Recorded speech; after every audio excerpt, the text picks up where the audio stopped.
Alright guys, what's going on? Welcome in. So Todd McShay of ESPN just dropped his first mock draft of the season, and in this one I wanted to really break down the player that he had going to the New York Jets at spot number 17. But before I jump into it, I literally just getting home now, I just saw the news about Coach Leach. Mike Leach passed away. Just absolutely horrible. My thoughts are with his family.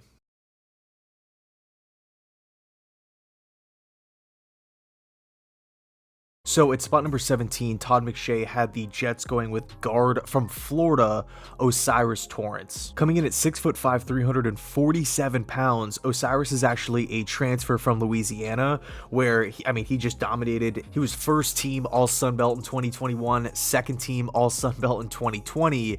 I would really like this selection here. Okay, so first initial reaction, I think when we're talking about the New York Jets, offensive line has got to be one of the bigger needs, and I'm talking about both tackle and guard here, and center as well, because we have to factor in that Connor McGovern is going to be a free agent after this season.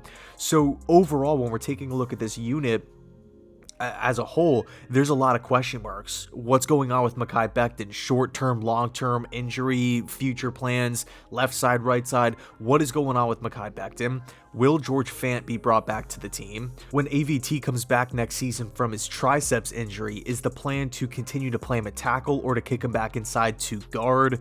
Again, Connor McGovern is set to hit the open market. Nate Hairbig, a guy who I feel like has been really solid for the Jets so far this season, also set to hit the open market. So bottom line, there's a lot of question marks surrounding this, the trenches on the offense side of the football here. I think he would come in and be a great fit at right guard. That way it does give you some flexibility with Vera Tucker if you do want to play him at tackle, and you don't have to change Laken Tomlinson, right? The big money guard, the big money player on this offensive line. You don't have to mess around and switch his position up.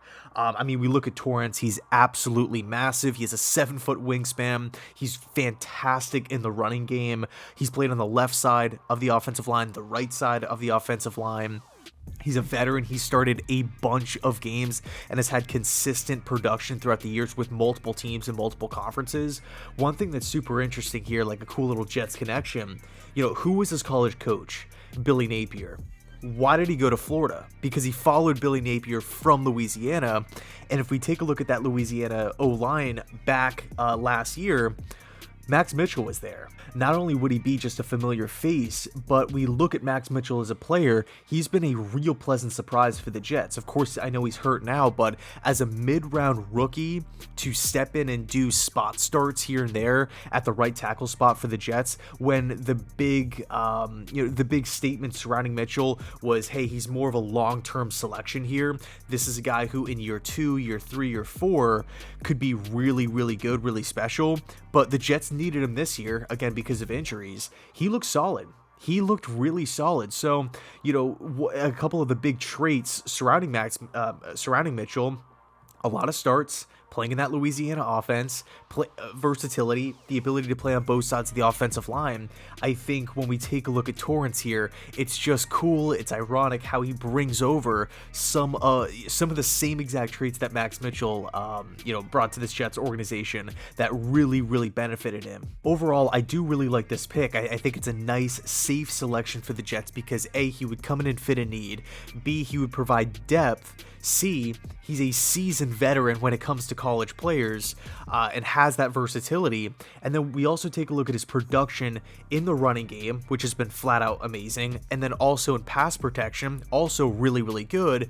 But yes, yes, he's a safe player, but he still has room to grow. He still hasn't reached his full potential. I know there could be some question marks about, maybe scheme fit. Because of his overall size and strength, he does kind of fit the role of that power guard. But interestingly enough, I actually texted a buddy that lives Gators football, and I'm like, hey man, quick initial thoughts on Torrence.